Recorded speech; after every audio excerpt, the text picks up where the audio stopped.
Salut à tous, donc aujourd'hui on se retrouve pour une petite vidéo. Je vous montre mon petit t-shirt puisque je suis trop fan et que je l'ai mis exprès pour cette vidéo. Voilà, même si on va pas parler d'Akotar, je lis Akotar en ce moment et je suis fan d'Akotar. Donc j'ai le t-shirt bien sûr qui va avec. Aujourd'hui on se retrouve pour une vidéo où on va parler des lectures du mois de novembre. Donc je vais vous présenter toutes les lectures que je vais lire ce mois-ci, ou en tout cas je vais essayer de lire le maximum, c'est pas gagné. Je suis avec ma petite tasse de café. Je vous la montre. Voilà. Donc, et je vous montre aussi mes petits ongles parce que je les aime beaucoup. Trop. C'est la sœur de mon copain qui me les fait. Donc, on n'est pas là pour parler de t-shirt, ni d'Akotar, ni d'ongles, mais il fallait que je vous montre tout ça. Je vais vous parler aujourd'hui donc des lectures du mois de novembre. Il y en aura pas tant que ça, enfin il y en aura quelques-unes quand même, hein. Faut pas déconner, c'est quand même pas mal. D'ailleurs, une seconde. Oui, vous pouvez voir mon magnifique bas de pyjama. Voilà, je suis de retour. Je me remets dans le cadre. C'est bon, on est bien. Donc, c'est parce que je voulais prendre le poche. Le poche de Force Wings. Il est trop joli d'ailleurs, hein. Franchement, on peut pas le nier. Parce que je vais me relire le tome 1 dans la version poche ce mois-ci. Donc du coup, on va commencer par Force Wings. Je vais vous en parler un peu. Du coup, Force Wings. Vous connaissez mon amour pour le tome 1. Je n'ai jamais réussi à lire le tome 2. Pour les fans, vous allez me frapper, littéralement, me maudire, je ne sais pas. Mais je n'ai jamais réussi à lire le tome 2, j'ai lu le début, et en fait tellement lent que ça m'ennuyait et je le lisais pas. Et du coup, j'ai aussi les éditions brochées. Voilà, j'ai pas les éditions collector reliées parce que ça faisait cher à l'époque, que j'étais pas sûre que j'allais aimer. Quelle bêtise. Et vu qu'aujourd'hui ils ne sont plus vendus, ben je fais avec les éditions brochées et l'édition poche qui est très jolie pour le coup, qui a récupéré les couvertures des reliés, donc je suis très contente. Donc voilà pour mon édition brochée, et donc j'ai les 3 tomes en édition brochée, qui sont vraiment pas beaux, hein. Faut quand même dire qu'ils ont fait aucun effort vraiment pour vendre les reliés. Là ils ont tout donné, ils ont vraiment fait des brochés de merde à côté. Au moins ils ont fait des brochés, il y en a maintenant qui ne font même plus les brochés. Vous me direz c'est pour la com, hein, ça fonctionne bien, mais c'est un peu chiant pour ceux qui veulent les brocher parce qu'ils ont pas trop de thunes. On est obligé d'attendre souvent 1 ou 2 mois avant qu'ils sortent la version brochée. Donc voilà mes 3 bébés. Oui, il y en a un très jaune, comme vous pouvez voir. Il a pris cher, je sais pas ce qui lui est arrivé. La qualité du papier probablement parce qu'il est ultra jaune, et encore vous avez rien vu. Là c'est pire que tout, il est jaune, jaune, jaune, jaune, jaune. Et les autres ils sont tout blancs. Trop bizarre. Voilà. Donc je vais me lire Iron Flame et Force Wings. Donc Force Wings, je vais le relire pour me replonger dans l'univers quand même et me souvenir de tous les détails. Je vais relire mais en version poche. Et ensuite je vais enchaîner avec Iron Flame, puis avec Onyx Storm. Ce mois-ci c'est mon objectif de saga. Vous savez que j'aime bien me lancer un petit défi qui est de lire une saga par mois. Ou en tout cas selon la taille bien sûr de la saga, hein, parce que là j'ai que 3 tomes pour l'instant, donc c'est faisable en un mois. C'est sûr que si à 7 tomes c'est un peu plus compliqué. Donc voilà pour Force Wing. Je vais vous lire le résumé pour ceux qui s'en souviennent pas, même si je pense que pour la majorité qui vont regarder la vidéo vous connaissez, mais on ne sait jamais. Pour ceux qui en ont juste entendu parler mais qui ne l'ont jamais lu, qui n'ont jamais lu le résumé, ne serait-ce que ça, je vais vous le lire. Rien ne prédestinait Violette Sorangel à être une cavalière. À son arrivée à l'académie de Baghiat, elle était censée intégrer le cadran des scribes et mener une vie tranquille parmi les livres. Elle dont les os sont si fragiles qu'ils peuvent se briser au moindre choc. Mais Violette n'a d'autre choix que de satisfaire aux ordres de sa mère, la générale Sorangel, elle-même cavalière et dresseuse de dragons, et de s'inscrire aux épreuves de sélection pour devenir dragonnière, l'élite de la Navarre. Pourtant, le simple fait d'envisager de participer à cette compétition lui paraît fou, car les dragons ne se lient pas aux humains fragiles, ils les brûlent. Mais Violette a beau être la candidate la moins forte physiquement, elle est rusée et rapide, des qualités indispensables quand on évolue dans un monde sans foi ni loi, où les alliés peuvent vite devenir des ennemis. Violette va devoir penser à un plan solide, car cette aventure n'a que 2 issues, passer toutes les épreuves ou mourir. C'est trop bien, ça me donne envie de le relire. Donc voilà pour le petit résumé, j'avais adoré le tome 1. Faut savoir que j'avais vraiment aimé énormément le tome 1. Et du coup, je me dis que là c'est le moment, j'ai ma meilleure amie, en fait c'est ma meilleure amie et sa cousine qui n'arrêtent pas de m'en parler, et du coup ça m'a redonné envie de tout relire et de me dire ok, faut juste passer l'étape du tome 2, le tome 2 est long, c'est la mise en place de la guerre, de plein de choses qui vont se passer dans le livre, donc c'est normal que ce soit long, c'est la mise en place politique, c'est la mise en place de plein de choses, mais après quand c'est passé, normalement il y a de l'action, et moi c'est tout ce que j'attends d'un livre, c'est un peu de politique, mais beaucoup d'action aussi. J'ai besoin que ça bouge, j'ai besoin que ça se batte, j'ai besoin de la romance aussi, j'ai besoin de tout ça. Et c'est vrai que c'était très long le début du tome 2. Donc voilà, je vous ai présenté déjà 4 livres, enfin 3 livres du coup, parce que 4, mais il y en a 2, c'est les mêmes. Et je vais vous présenter la suite de mes lectures du mois, dont en ce moment j'ai une grande envie de romance, donc j'ai calé une petite romance, il y a de la romantaisie, mais une petite romance pure et dure d'automne en plus, parce que j'ai déjà lu ce mois-ci Falling Like Leaves, dont je vous ferai une petite update dans un vlog que j'ai prévu de faire, et du coup, je vais vous présenter Umber Fall. Je pense que vous en avez entendu parler pour les fans de romance, il est déjà juste splendide. On doit en parler quand même de la beauté, je trouve, du livre. Ils ont fait un effort sur l'édition magnifique. C'est publié, à ce qui paraît, publié aux éditions Nox Albin Michel, et c'est d'Alicia Garnier. J'ai jamais rien lu de cette autrice, donc là ça va être une découverte. Attendez, j'ai un truc collé sur mon livre, j'aime pas ça. Voilà. Et j'ai des mouttes de poils de chien. Je vais juste vous montrer l'intérieur parce que je le trouve vraiment superbe, celui-ci. L'intérieur est super joli. Le livre en lui-même, tout est beau, les mises en page, tout sont magnifiques. Et je vais vous montrer juste les 2 sortes d'entêtes de chapitres parce que magnifique. Donc ça, c'est quand c'est Julie qui parle. Et on a...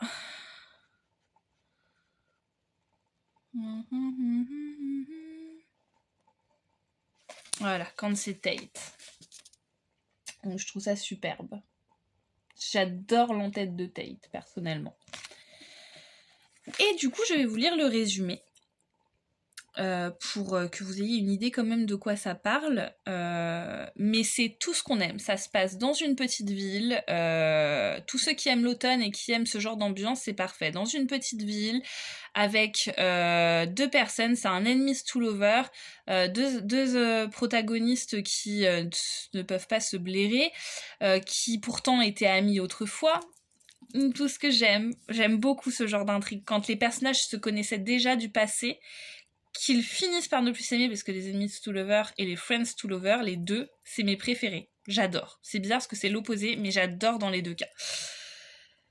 Et alors, quand le friends to lover et l'enemies to lover sont réunis, il faut savoir que là, on conquit mon cœur. Ça a été le cas avec Falling Like Leaves. Les 2 étaient réunis et... j'aime beaucoup trop. Donc, je vous lis le résumé. Dans la petite ville d'Umberfall, Julie Murray a 2 certitudes. Elle déteste Tate Gray depuis qu'il lui a volé son rêve et elle doit absolument remporter le concours de pâtisserie locale pour sauver son salon de thé. Son seul obstacle, Tate lui-même, à croire qu'il met autant d'énergie à être en travers de sa route qu'à être scandaleusement séduisant.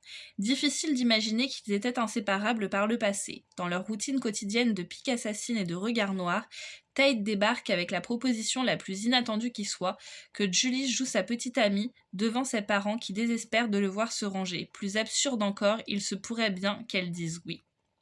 Voilà. Avec le petit cœur là qui est trop mémé. Oh, j'adore. Donc voilà pour le résumé de ce livre. Donc comme je vous ai dit, voilà, ils étaient amis autrefois. Nanana, c'est tout ce que j'aime. Donc j'ai hâte de le découvrir, surtout que je pense que ça se lit très vite. Il y a combien de pages? Ah, quand même 500. Ah oui, je pensais pas qu'il y en avait autant, parce que le livre paraît plutôt petit, donc on s'attend pas à ce qu'il y ait 500 pages, mais il y a 500 pages quand même. Donc ça se lira en 2 jours, 2-3 jours. Voilà pour cette petite présentation. Je vais vous présenter le dernier livre papier. Oh là là, tout tombe, au secours. Je vais vous présenter le dernier livre papier. Oui, là vous voyez la pavasse, vous vous dites elle est folle. Alors lui, je l'ai compté sur une semaine. Ça va être une lecture qui va me prendre la semaine entière parce que vu la taille, on n'est pas rendu. Donc je vais vous présenter la beauté, s'il vous plaît. Là, il n'y a rien de bien fou. C'est parce qu'en fait, c'est une jaquette réversible. Hop, attendez, je vous montre. Trop belle. J'adore. Ouais, je pose ça. J'adore les deux couvertures, mais j'ai une préférence pour la version qui est là. Je la trouve bien plus jolie. Même si j'aime beaucoup la version, je crois que c'est la couverture anglaise, celle-là, et celle-ci, c'est la couverture américaine, du coup. J'arrête pas de les changer. Les deux sont superbes, mais j'ai une préférence quand même pour celle-là. Mais quoi que je suis en train de me dire, je pourrais peut-être inverser. Je vais tester tout à l'heure. Maintenant, en fait.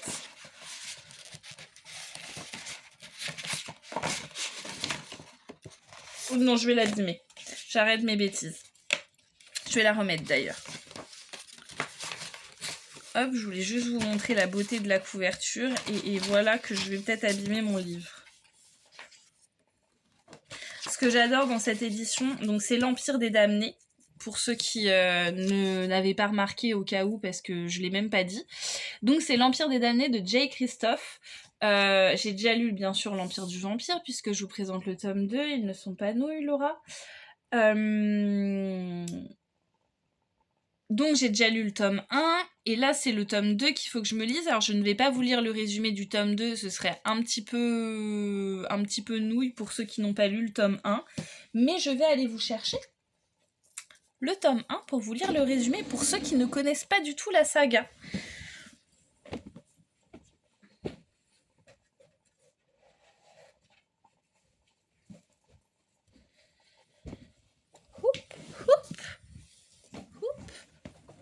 On se recale.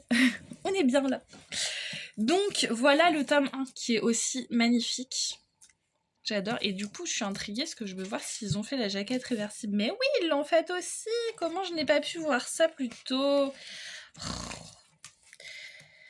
C'est pour dire. Alors oui, il faut que je vous montre l'intérieur du livre quand même. C'est incroyable. La carte et tout. C'est l'un des plus beaux collectors, je pense, que j'ai dans ma bibliothèque. Il est tout taché, regardez, je sais pas ce qu'ils ont mes livres en ce moment. Je sais pas si vous verrez bien à la caméra. Vous voyez, il y a des endroits, il est tout jaune, c'est trop bizarre. Donc je vais vous lire le résumé de l'Empire du Vampire. De la Sainte Coupe vient la lumière divine, la main fidèle rétablit l'ordre sur le monde, et sous le regard des 7 martyrs, l'homme abolira cette nuit sans fin. 27 longues années se sont écoulées depuis la mort du jour. Pendant près de 3 décennies, les vampires ont fait la guerre à l'humanité, construisant peu à peu leur empire éternel. Maintenant, seules quelques étincelles de lumière subsistent dans une mer de ténèbres. Gabriel de Leon est un saint d'argent, un membre d'une confrérie œuvrant à la défense du royaume et de l'Église contre les créatures de la nuit. Mais même l'ordre d'argent n'a pas pu endiguer la marée une fois que la lumière du jour a manqué, et Gabriel est seul maintenant. Emprisonné par les monstres qu'il a juré de détruire, le dernier saint d'argent est obligé de raconter son histoire.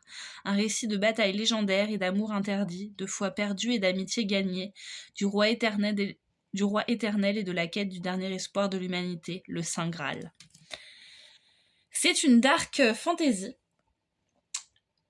Donc une dark fantasy, pour ceux qui savent pas trop, en gros c'est quand on démarre l'histoire en sachant que le mal a gagné.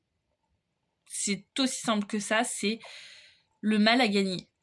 Donc, il n'y a plus qu'à découvrir un peu l'histoire et comment c'est arrivé. Et c'est exactement ça dans ce livre. Il y a des flashbacks du passé, du présent. Moi, ça a été l'un de mes gros coups de cœur.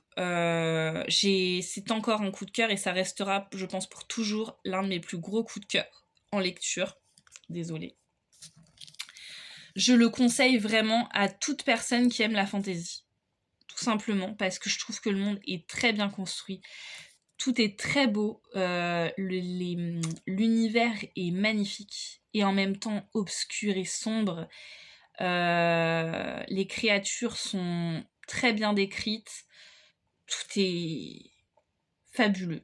Moi, je dis que c'est du génie. Ce livre, pour moi, c'est du génie et c'est pour ça que j'ai les 3 Nevernight que je n'ai toujours pas lus mais que je compte lire parce que J. Christophe, pour moi, c'est vraiment un auteur. J'ai un coup de cœur avec lui. Vraiment, gros coup de cœur de J. Christophe. C'est mon auteur, je dirais pas préféré parce que j'ai plein d'auteurs que j'aime. Mais franchement, il est dans le top 5 des meilleurs auteurs à mes yeux.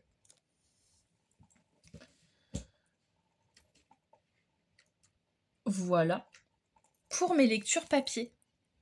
Donc maintenant, je vais vous présenter mes lectures liseuses sur la petite Kindle. Oui, j'ai la Kindle Matcha, je l'ai depuis peu du coup. Elle est trop belle, j'ai ma petite coque comme ça.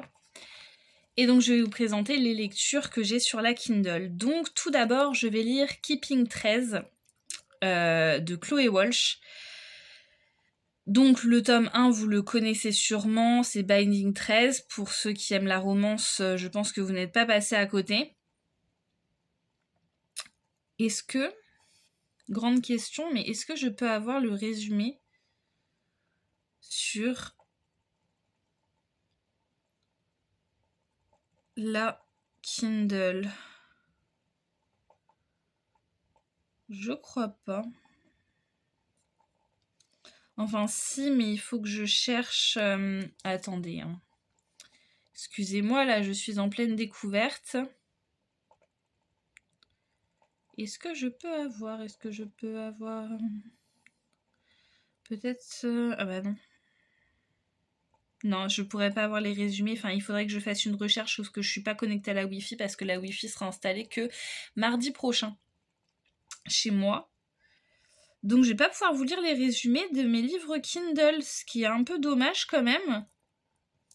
Bon, bah tant pis. Tant pis, je vais juste vous dire ce qui sera mes prochaines lectures et pour quelles raisons ce sera mes prochaines lectures. Parce qu'il y en a 2, il y a des raisons bien spécifiques. Donc il y a Chloé Walsh Keeping 13 du coup que je vais lire.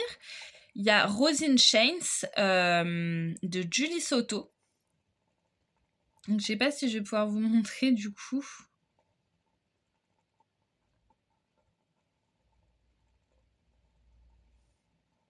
Je peux voir ça? Attendez. Ah si, je peux avoir les résumés.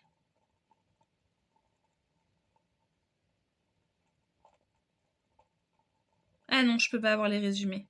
Bon, tant pis. Désolée. Faux espoir. Donc, Rose in Chains, je voudrais vous montrer la couverture. On va y arriver.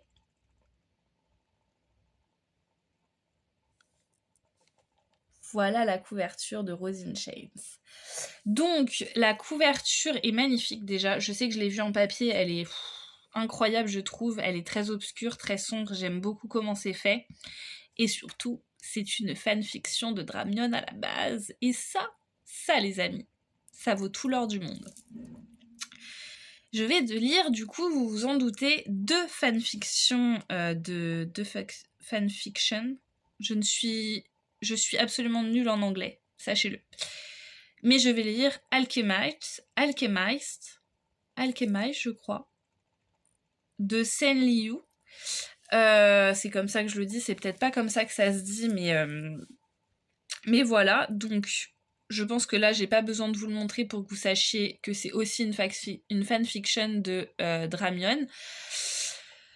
Qui a une hype complètement folle et je pense que ça doit être vraiment pas mal.